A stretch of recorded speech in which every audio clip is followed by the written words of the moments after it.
Merhaba arkadaşlar. Bugün etkinlikte ilk taba almadığım şey bir şey olmuş.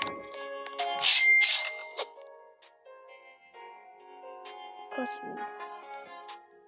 176. En sonunda pılımı toplamadık. Arkadaşlar kim istiyorsa abone olsun kanalımıza. Ona hediye veriyoruz. Seçiciyle koyalım diye bunu.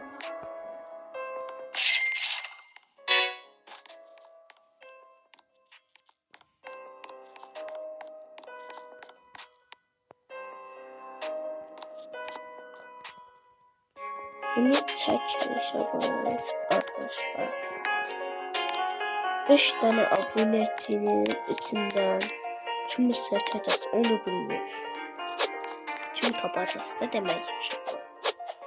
Kimi vereceğiz bu benim. Kim oynuyor? Oyunda adınızı yazabilirsiniz yorumlara. Bay bay arkadaşlar. Şimdi videoya koyalım.